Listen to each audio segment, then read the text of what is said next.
আমাদের অলরেডি নওগাঁ জেলার বদলগাছি উপজেলার যে নাক ফজলিয়াম সেটি অলরেডি ব্র্যান্ডেড। আর বাকি যেগুলো আছে ফল বলতে নওগাঁতে শুধুমাত্র আমকেই বেশি প্রাধান্য দেওয়া হচ্ছে। অন্যান্য ফলও কিন্তু এখানে প্রচুর ভালো হয়, বিশেষ করে মালটা থেকে শুরু করে জাম্বুরা, তাল, এগুলো কিন্তু একেবারে কম হয়। সুতরাং আমাদের জাতীয় ফল মেলা যেটি হচ্ছে, যেটি অন্যভাবে যদি চিন্তা করেন যে এই ফল মেলা নওগাঁ কিংবা রাজশাহী বেল্টের জন্য সবচেয়ে বেশি পারফেক্ট। এবং আমাদের 19 থেকে 21 ইউনিটি হলেও এখানে এটা মোটামুটি স্বল্প পরিসরে বলতে পারি আমরা, স্বল্প পরিসরে হলেও এখানকার যে সায়েন্টিফিক ডেসক্রিপশন এই মেলাতে আছে, সেটি যদি কোনো কৃষক কিংবা কোনো উদ্যোক্তা যদি এটাতে তার চোখ পড়ে, তাহলে সে এক পলকে একটা হেলদি ফ্রুটস মানে প্রোডাকশনের জন্য যা যা তার ক্রাইটেরিয়া দরকার সেটা সেই জ্ঞানটা সেখান থেকে সহজেই পাবে। পাশাপাশি আমাদের কৃষি সম্প্রসারণ অধিদপ্তর এখানে যারা কর্মকর্তা রয়েছেন তারা প্রত্যেকেই ওয়েল ট্রেন্ড।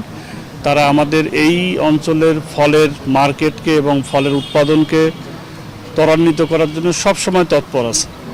আমাদের লক্ষ্য হলো, আমাদের যে ব্র্যান্ডিংয়ের কথা বললেন, আমাদের ব্র্যান্ডিং করার মতো একটা ফলে এখানে আছে যেটা আম। এখানে 72 পদের আম ডিসপ্লে করা আছে। তো এই আমগুলোর এক একটার নিচে পুষ্টিগুণ এবং এক একটার লাইফ স্প্যান এক এক রকম। আমাদের টার্গেট আছে এই মেলাটাকেই আমরা একটা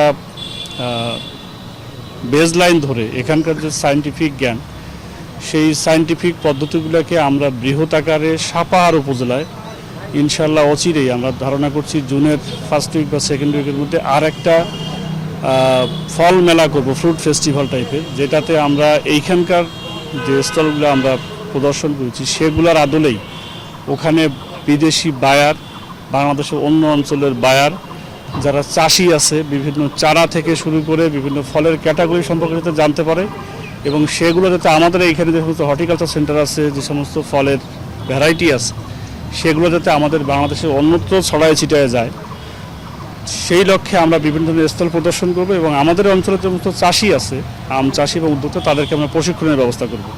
আমরা আশা করি এটা যদি আমরা সফলভাবে শেষ করতে পারি, তাহলে নিশ্চিতভাবেই আমাদের এই অঞ্চলের যে ফলের যে একটা ব্র্যান্ডিংয়ের কথা আমরা চিন্তা করছি, সেটি আমাদের বাংলাদেশে ছড়িয়ে যাবে, আস্তে আস্তে এটা বিদেশেও ছড়িয়ে যাবে।